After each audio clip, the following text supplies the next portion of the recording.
Hey everybody, it's Brent in Central Arkansas.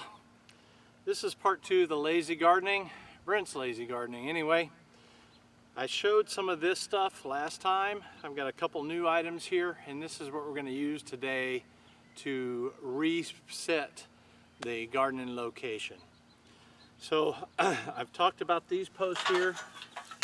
These T-posts are what I call a cheaper version, and they will be the brace that the ends, the four corners, and the gate area is going to be braced with. This piece of PVC is just spare PVC I had, and that secures the gate. It'll weave inside that green fencing and provide an area to attach the gate, make a little gate just like I did last time. You've seen in here I've got tent stake, and the tent stakes are going to plot out the various areas in the garden, and I've got string should I need to run string from one tent stake to another. And then this is 100 foot of measuring tape, and I'll use this to measure out the lengths of the garden, the length and the width. Over here are the T-posts. They're 6.5 foot. I believe those are as well. A T-post driver. If you're going to drive T-posts, you need to have one of these, because you will flat wear yourself out trying to do it with a hammer. I'll demonstrate that. Now I've got a level here. It's 4 foot. It's going to be dual purpose. It's going to tell me how far I need to drive the T-post into the ground, because that's the height of the fencing as well, the plastic fencing. So I'll use this as a height measurement and to pretty much keep the T-post straight up and down. I'm not real good at doing it by eye, and certainly anybody can do it by eye if they wanted to. So that's pretty much it. I talked about this.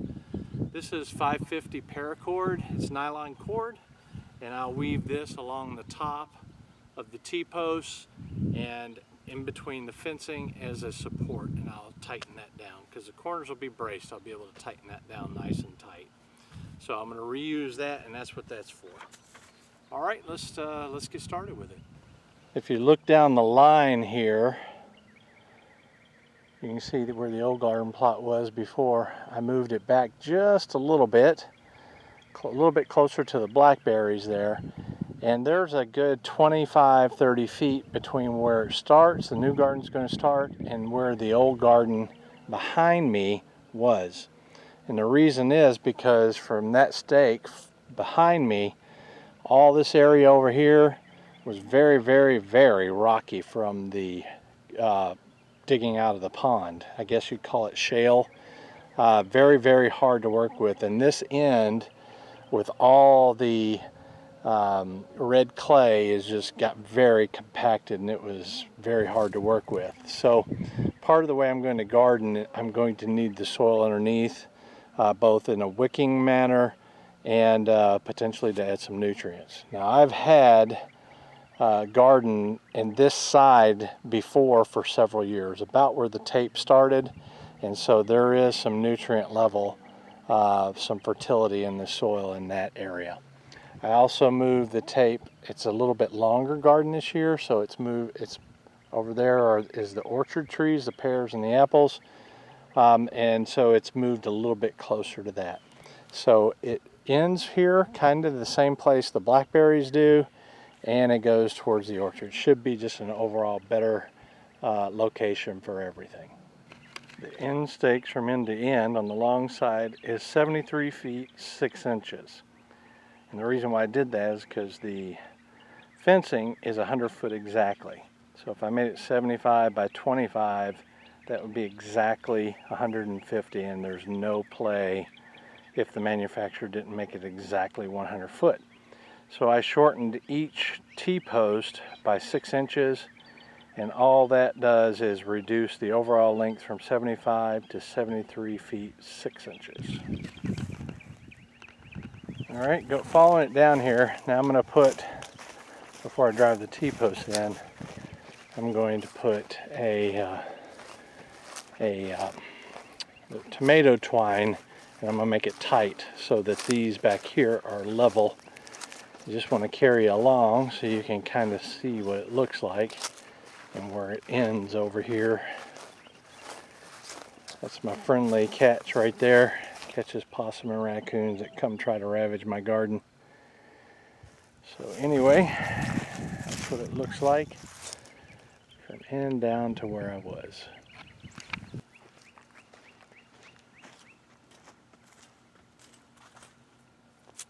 I've got the string nice and tight, and I'm going to put this T-post where the stake was. You really should wear ear protection when you do this too, because these things are loud, but I make a noise whenever I do it, and it helps quite a bit.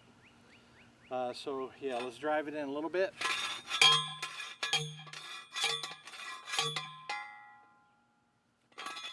And let's check the level.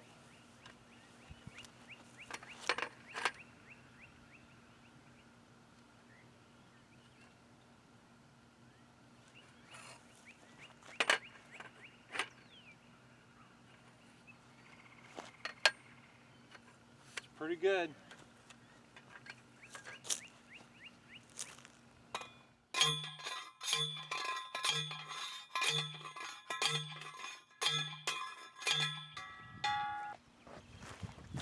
Okay, we drove it down, and this level has a magnet on it. So let's see if we can get over here where it's easier to see on this side. You can see that it is almost 4 feet. I'm gonna leave a little bit of a lip that I can play with if I need to. So now, using this, I'll be able to know how far to drive it in. And it is pretty level this way and this way. Good enough for government work, as we used to say. I did put some earplugs in, and I feel I should lead by example, I guess, if I'm showing it, huh? So let's get to putting in some more T-posts on this first line. First line is done, and I have to square it from the far end there diagonally, and then from this end diagonally going the other way to make the garden square. So we'll come off 25 foot from each end for the ends, from each end, far end, and then we'll do the catty corner diagonal to square the garden up. It's quite windy today, so I'll go ahead and apologize because there's nothing I can do about it with my setup. Anyway, it is 77 feet 9 inches from the corner here, which is a corner opposite that whole line there. I've got a tip post down there, yellow, and one here. It is 77 feet 9 inches. Got real lucky, got it on the first pop there. Both catty corner. I also did it from this T-post to the other one over there, so it's the exact opposite diagonal, and that makes the garden square.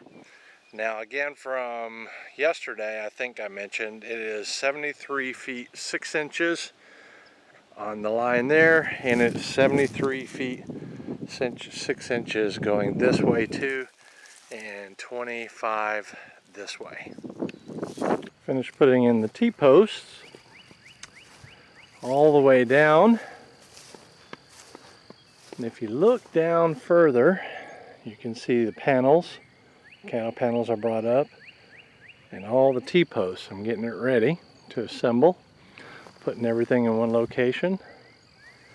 This side right here is done. I brought up my fabric. It's been raining quite a bit, so it's been kind of hard to get out here and do some of this. You can see the ground is saturated. But we're gonna put it up now, or put it down now, the cover. I learned a long time ago not to put this up if it is a windy day. It's a little bit windy. Why? Because I'm putting the landscape fabric down. It wasn't windy a minute ago. But what I've got to hold it down are these pots from the no-weed garden next to the shed. And they had tomatoes in them, and I'm going to reuse that for squash and other non-tomato grows and transfer them to fabric pots. But right now, I'm using them as weights until I can get it tacked down with the staples there. First length is down. It's 15 foot wide, the fabric. The garden is 25, so it's going to overlap in the middle, and I'm bringing it up on the edges. I'll show you what that looks like. One layer is tacked down and another half unrolled, and I've got to fold it out and tack it down. But I'll show you here what I'm doing here. I've got an overlap of the material so the staple doesn't pull through as easily, and I have it pulled up here against the T-post here, hopefully to help keep out some of the crabgrass, and maybe even I'll spray some weed killer around the edge here just to help with the creep. So anyway, I need to finish this before it gets dark. You can see the long shadows. The whole garden plot has been fabricated. Get it? The landscape fabric, nursery fabric, whatever you want to call this stuff. I think it's DeWitt 3.2 fabric, and it's been laid across. The whole 75, or almost 75 by 25 has been covered.